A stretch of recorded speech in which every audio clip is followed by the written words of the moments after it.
నిన్న మనం అనుకున్నట్లుగానే రఘురామకృష్ణరాజు గారు RRR deputy speaker Andhra Pradesh legislative assembly ఈయన నా మీద ఒక లెటర్ ఒకటి రాశారు.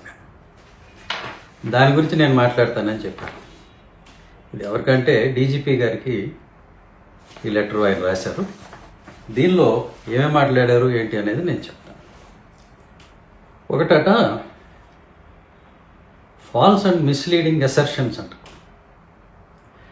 ఏంటి, సిబిఐ నా మీద నమోదు చేసినవి కేవలం ఎఫ్ఐఆర్, ఏమి అది ఎలిగేషను, ఇంకా నాకేమీ శిక్ష పడలేదు, కాంపిటెంట్ కోర్టు నన్నేమీ కన్విక్ట్ చేయలేదు, అందువల్ల డెఫినెట్గా ఈ ప్రూవ్ అవుతాయి అని చెప్పటం ప్రీజడ్జింగు అని చెప్పారు. దీని మీద మాట్లాడదాం. ఏమండి, బహుశా మీరు మర్చిపోయారేమో,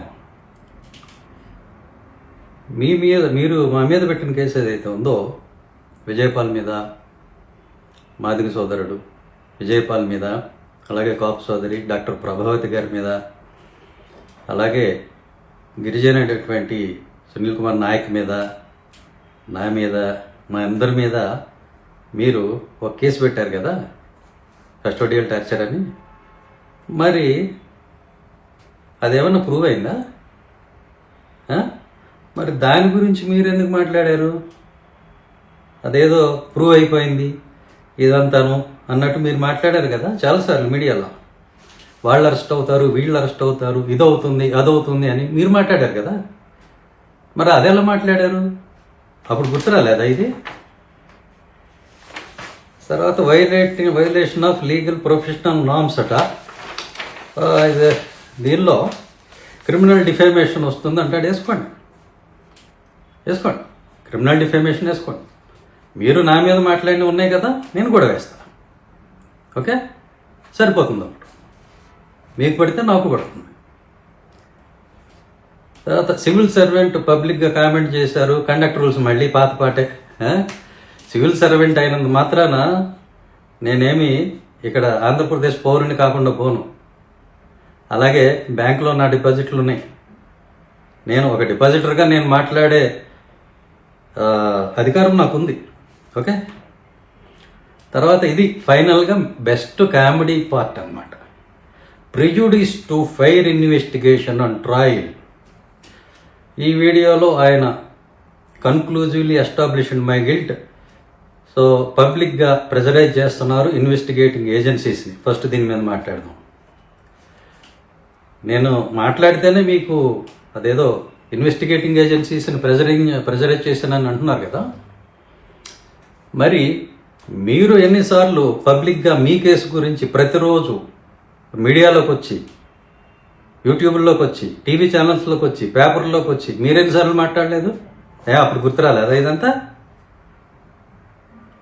మీరు మీ ఇష్టం వచ్చినట్టు తాగి మాట్లాడచ్చు. అదే మంచినీళ్ళు, మీ ఇష్టం వచ్చినట్టు మంచినీళ్ళు తాగి మీ ఇష్టం వచ్చినట్టు మీరు మాట్లాడచ్చు, ఇంకెవరు మాట్లాడకూడదు. మరి అప్పుడు గుర్తురాలేదా ఇది? ఏది పబ్లిక్గా మాట్లాడటం అనేది? సరే, దీని గురించి మాట్లాడదాం. ఇన్వెస్టిగేటింగ్ ఏజెన్సీని ప్రెజరైజ్ చేయడం. మరి మీరు ఎంతమంది సాక్షుల్ని బెదిరించారు మీ కేసులో? ఎన్నిసార్లు మీరు ఇన్వెస్టిగేటింగ్ ఆఫీసర్కి మీరు ఫోన్ చేశారు? తీయండి, మీ ఐపీడీఆర్, మీ సిడిఆర్, మీది, మీ లాయర్ గారిది తీయండి. ఎవరెవరితో మాట్లాడారో ఈ 2 సంవత్సరాల రికార్డు ఉంటుంది. ఇప్పుడు నేను పిటిషన్ వేస్తున్నా అవన్నీ ప్రిజర్వ్ చేయమని. అప్పుడు తేలిపోతుంది ఎవరు ఇన్వెస్టిగేటింగ్ ఏజెన్సీని ప్రెజరైజ్ చేశారో. అప్పుడు ఆ పిటిషన్లో ఆర్డర్ వచ్చిన తర్వాత తేలుతుంది. ఓకే,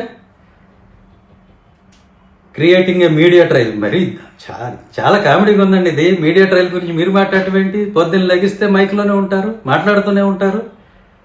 మీరు మాట్లాడటం ఏంటి మీడియా ట్రయల్ గురించి?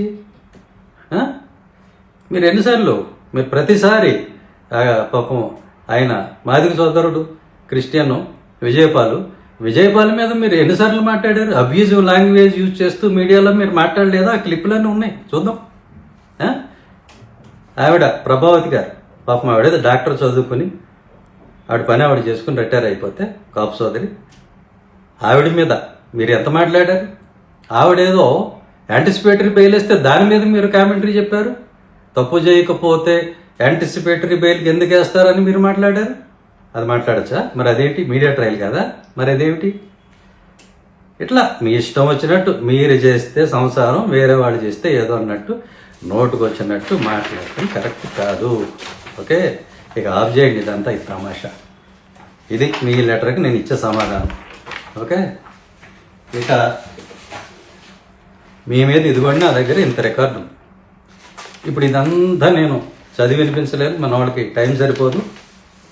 కొంచెం క్లుప్తంగా కొంచెం హైలైట్ ఉన్నవి నేను చెప్తాను. మీరు ఏదో నా పరువు పోయింది అది ఇది, నా మీద ఏం ప్రూవ్ కాలేదంటున్నారు. ఇదేంటి గుర్తుపెట్టారా? Action notice. మీరు ఏ తప్పు చేయకపోతే మీ ఆస్తులు వేలం వేయమని చెప్పి నోటీస్ ఎందుకు వచ్చింది? ఇది ఒక యాక్షన్ నోటీసు. ఇవన్నీ నెట్లో పెడతానులేండి, అందరూ చూసుకుంటారు. ఇదిగోండి, ఇది ఇంకొక, మీరు అప్పులు తీర్చకపోవడం వల్ల మీ ఆస్తులు వేలం వేయాలని ఇంకో నోటీస్. ఇవన్నీ ఎందుకు వచ్చినాయండి? ఇక మీ మీద 2019, 2020, 2021 ఈ 3 సంవత్సరాల్లో 3 కేసులు సిబిఐ వారు నమోదు చేశారు. ఏమండి? ఈ 3 కూడా బ్యాంకుల్ని మోసం చేసినటువంటి కేసులే. వీటి విలువ 2000 కోట్ల పైచిలికే ఉంటుంది. ఓకే, నేను మిమ్మల్ని 420 అని నేను అనలేదండి. సిబిఐ వారు 420 కింద మిమ్మల్ని గుర్తించారు. సిబిఐ చేత గుర్తించబడినటువంటి 420 మీరు మీ కుటుంబ సభ్యులని మాత్రమే నేను అన్నా. ఎందుకంటే ఈ ఎఫ్ఐఆర్లో సెక్షన్ 420 అని ఉంది చూడండి. సెక్షన్ 420 అన్నిట్లో ఉంది. ఇది చూడండి, ఇదిగోండి, ఒక దాంట్లో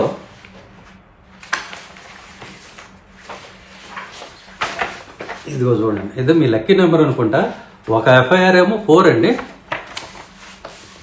మరి ఇంకొక ఎఫ్ఐఆర్ ఏమో 20. ఈ ఎఫ్ఐఆర్ కూడా 420 వచ్చింది. తమాషా. ఓకే, ఇందులో ఈ సెక్షన్స్ ఆఫ్ లా చూసుకున్నట్టయితే 3 కూడా 420 ఉంది. 3 ఒకటే ఆరోపణ, బ్యాంకులను మోసం చేసి ఆ లోన్ తీసుకునేటప్పుడే మోసం చేసి లోన్ తీసుకున్నారు. ఆ తర్వాత దాన్ని ఏ ప్రయోజనాల కోసం అయితే తీసుకున్నారో ఆ ప్రయోజనాలకు వాడకుండా ఫిక్స్డ్ డిపాజిట్లు వేసి మళ్ళీ దాని మీద లోన్ తీసుకొని ఆ డబ్బులు ఎగరగొట్టారు అనేది ఒకటి. రైట్. రెండవది, మీరేదో థర్మల్ పవర్ ప్లాంట్ పెడతాను భరత్ అంటే మీ అబ్బాయి పేరు మీద, మీ అబ్బాయి పేరు ఎందుకు తీయాల్సి వచ్చిందంటే అతని పేరు మీద మీరు పవర్ ప్లాంట్ పెట్టారు కాబట్టి ఆ అబ్బాయి పేరు మీద 420 పనులు చేశారని నేను చెప్పాను. సో ఆ థర్మల్ పవర్ ప్లాంట్ పెట్టి దానికి ఏదో బొగ్గు కొన్నట్టు, ఆ బొగ్గు అంతా కాగులు ఎత్తుకుపోయినట్టు మీరేవో కథలు చెప్పారు. దాన్ని state bank of India forensic audit report నా దగ్గర ఉంది, తిరిగి కాగితాలన్నీ అవే. దానిలో క్లియర్గా వాళ్ళు డినై చేసి కేసు పెట్టారు. ఇవన్నీ పెట్టుకొని ఇదేదో మీకు పద్మశ్రీ వచ్చినట్టు సత్కారం జరిగినట్టు మాట్లాడతారు ఏంటండి? కరెక్టా ఇది? సరే, ఈ 2019 కేసు మీ మీద ఆల్రెడీ ఛార్జ్ షీట్ అయ్యింది. ఛార్జ్ షీట్ అంటే ఏమిటో మీరు గతంలో నా మీద ఒక కామెంట్ చేస్తూ డెఫినేషన్ చెప్పారు, గుర్తుందా? ఛార్జ్ షీట్ వేశారంటే సాక్ష్యాధారాలు ఉన్నాయని, అతను నేరస్తుడని రుజువైంది కాబట్టి ఆయన ఆ పదవి నుంచి తొలగించాలని నా గురించి చాలాసార్లు మాట్లాడారు. మరి అదెందుకు మాట్లాడారు? తాగి మాట్లాడారా నీళ్ళు? ఇదేంటి 2019 కేసు ఛార్జ్ షీట్ అయింది అంటే మీ మీద మిమ్మల్ని ప్రాసిక్యూట్ చేయడానికి, శిక్షించడానికి తగిన ఆధారాలు ఉన్నాయి అని సిబిఐ వారు, ఇదిగో ఇందులో కూడా 420 ఉందండి, సిబిఐ వారు ఛార్జ్ షీట్ వేశారు. అందులో శిక్ష పడదని మీరు ఎలా చెప్తారండి? శిక్ష పడుతుంది అని నేను ఒక ఈ దర్యాప్తు అనుభవం ఉన్న అధికారిగా ఈ కేసు అంతా చదివిన తర్వాత నాకు అనిపించింది, నేను చెప్పాను. పడదు అని మీరు ఎలా చెప్తారు చెప్పండి? సుప్రీంకోర్టు మిమ్మల్ని ప్రాసిక్యూట్ చేయమని చెప్పినప్పుడు అందులో మిమ్మల్ని ఏమైనా అరెస్ట్ చేయొద్దు అని ఏమైనా డైరెక్షన్ ఇచ్చిందా? చేయమనే కదా చెప్పింది. అరెస్ట్ చేసుకోవచ్చు. అరెస్ట్ చేయము అని మీకు సిబిఐ వాళ్ళు ఏమన్నా గ్యారంటీ ఇచ్చారా? ఇస్తే అది కొంచెం చూపించండి. నేను అరెస్ట్ అనంత గ్యారంటీగా మీరు ఎలా చెప్తున్నారండి? సో 2020 సంవత్సరం 2020 ఇది కూడా అదే 420, 120B ఇవన్నీ మీకు నెట్లో పెడతాను చూసుకుంటారు. ఇందులో మీతో పాటుగా నెంబర్ 1 ఇండ్ Bharat thermal power limited. Okay. Accused number 2 Kanumuru Ramadevi, resident of 8-2-293/82/JII/212/O, road number 76, Jubilee Hills, Hyderabad 96. ఈవిడ Kanumuru Raju Raghuramakrishna, director, resident of plot number 212-0, road number 76, Jubilee Hills, Hyderabad 96. మరొక accused Kotagiri Indira Priyadarshini, director, resident of A1, Sridurga palm springs 8-2-544, road number 7, Banjara Hills, Hyderabad 34. ఇదే తెలిసిన అడ్రస్లో ఉంది. ఇప్పుడు నేను ఇక్కడ వెళ్ళినట్టు కూడా ఉంది. ఎవరిది ఇది? శ్రీదుర్గా పామ్ స్ప్రింగ్స్ అంటే ఎవరిదో కొంచెం మీడియా మిత్రులు వాళ్ళు చూసి చెప్తే బాగుంటుంది, నాకు కొంచెం గుర్తు వస్తుంది. సో ఇంటి పేరు వేరే ఉంది, కోటగిరి ఇందిరా ప్రియదర్శిని. మీ అందరి మీద ఇదేం పద్మశ్రీకి రికమెండ్ చేస్తూ పంపిందేం కాదు. సిబిఐ వాళ్ళు మీ మీద పెట్టిన కేసు 420 అని. గజ దొంగ నేను అనలేదండి, సిబిఐ వాళ్ళు అన్నారు. 100 రూపాయలు, 200 రూపాయలు, 1000 రూపాయలు, 1,00,000 రూపాయలు కొట్టేస్తే దొంగ అంటారు. మరి 1000 కోట్లు కొట్టేస్తే ఏమంటారు? మీరే చెప్పండి. అదే సిబిఐ వాళ్ళు అన్నమాట నేను చెప్తున్నా, నేను అనలేదు గజ దొంగని. సిబిఐ వారు గుర్తించారు మిమ్మల్ని, సిబిఐ వారు అన్నారు. ఎఫ్ఐఆర్ వేసారంటే ఏంటి? మరి వాళ్ళు మిమ్మల్ని గజ దొంగ అన్నట్టే కదా. ఎందులో అన్న మిమ్మల్ని పద్మశ్రీకి రికమెండ్ చేస్తే ఏమైనా ఉందా? దొంగతనం చేశారనే కదండి 420 అంటే. అదే కదా ఉంది. నేను అదే అన్నా, నేనేమనలేదు. నా ఒపీనియన్ నేనేం చెప్పలా. సిబిఐ వారు ఇలా అన్నారని చెప్పా, సుప్రీంకోర్టు వారు ఓకే గో హెడ్ అన్నారని చెప్పా. ఇంకా 2021 సిబిఐ కేసు దీనిలో చూద్దాం. Same A1 Bharat power Genco limited, house number Siva enclave, old Bowenpally, Secunderabad. Number 2 Sri Kanumuru Raghuramakrishnaraju, director, address plot number 212-0, same road number 76, Jubilee Hills, Hyderabad 33. Accused number 3 Kanumuru Ramadevi Srimati, director, same address. Accused number 4 Kanumuri Indira Priyadarshini, additional director, address again same address, A1 Sridurga palm springs 8-2-544, road number 7, Banjara Hills, Hyderabad 34. ఇంకా చాలామంది ఉన్నారు ఇందులో. ఈ మొత్తం కేసుల్లో మీ మీద పోగొట్టులు ఉన్నాయా? మీ మీద ఎలిగేషన్సే కదా ఉన్నాయి, ఛార్జెసే కదా ఫ్రేమ్ చేసింది సిబిఐ. ఒక ఆల్రెడీ ఒక కేసులో ఛార్జ్షీట్ ఫ్రేమ్ చేశారు కదా, ఫైల్ చేశారు కదా. మరేంటండి మాట్లాడతారు మీరు? నన్ను ఉద్యోగం తీసేయాలా? ఎందుకు తీసేయాలి? నేను ఏమన్నా అవినీతి పరులని పోలీస్ అధికారులను పెట్టుకొని ప్యాకెట్ క్లబ్బులు రన్ చేస్తున్నానా? లేకపోతే బెల్ట్ షాపులు పెట్టి డబ్బులు వసూలు చేస్తున్నానా? బ్రాందీ షాపుల్లో బలవంతంగా వాటాలు తీసుకున్నానా? ఏం చేశానని?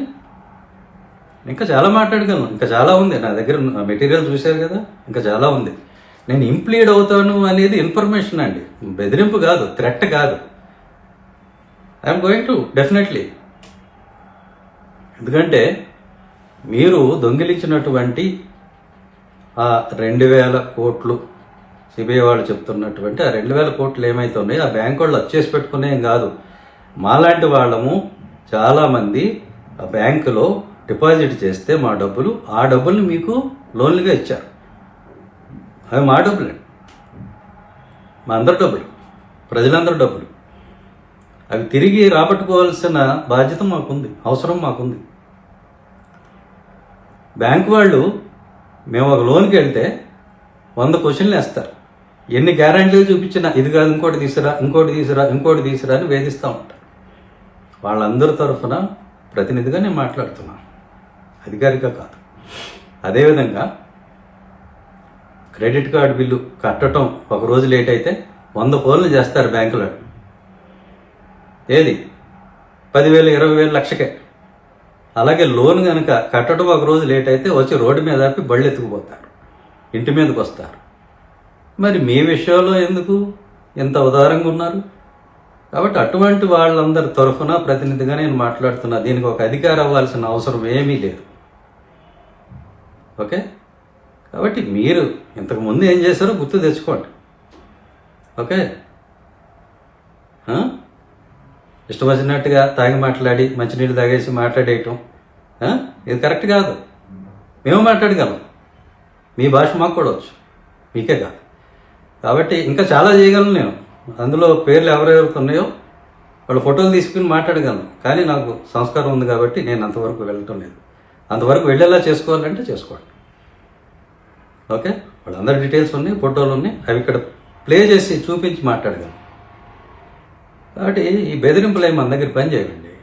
ఓకే, సో మీరు ఆ పని చూసుకోండి. ఆ సిబిఐ కేసులు ఏమైతే ఉన్నాయో అవి చూసుకోండి. నేను చెప్పిన అభిప్రాయానికి ఇప్పటికే కట్టుబడి ఉన్నాను. ఈ కేసుల్లో మిమ్మల్ని అరెస్ట్ చేయమని సిబిఐ వాళ్ళు చెప్తే అప్పుడు నమ్ముతాము. ఈలోపుగా కనుక సిబిఐ వాళ్ళు మిమ్మల్ని అరెస్ట్ చేస్తే, ఈ హోదాలో డిప్యూటీ స్పీకర్ హోదాలో మిమ్మల్ని అరెస్ట్ చేస్తే ఈ రాష్ట్ర ప్రతిష్ట మంట కలుస్తుందా లేదా? అదే నేను చెప్పింది, నా అభిప్రాయం నేను చెప్పాను. తప్పేంటి? మళ్ళీగా చెప్తున్నా, 420 అని మిమ్మల్ని అన్నది నేను కాదు, సిబిఐ అంది. సిబిఐ మీ మీద కేసు పెట్టింది, సిబిఐ ఛార్జ్షీట్ వేసింది, సిబిఐ. వాళ్ళు అన్నారని నేను చెప్పాను. అందులో ఉన్న వాళ్ళందరి గురించి అదే చెప్పాను. నేనంటే అయిపోతుందా? నా ఇష్టమే, ఎవరినన్నా అనేయచ్చు, కానీ అది అవ్వదు కదా. మీకు రికార్డు ఉంది, రికార్డు చూపించానుగా. వాళ్ళు అన్నారండి సిబిఐ వాళ్ళు, వాళ్ళ మీద కేసు పెట్టండి. వాళ్ళ మీద పెడతారా? వాళ్ళ మీద వేస్తారా? పరువు నష్టం దావా? అంటే ఇవన్నీ ఓకే, అవసరం లేదు. ఇక్కడ ఎవడో భయపడ్డు ఏమి. ఓకే, సో ఎవరి అంత మాకే తెలుసు, అంత మేమే చేయగలం, నేను అందరినీ భయపెట్టేస్తాను, నేను అందరినీ బెదిరించేస్తానంటే ఇక్కడ ఎవడు బెదరడు.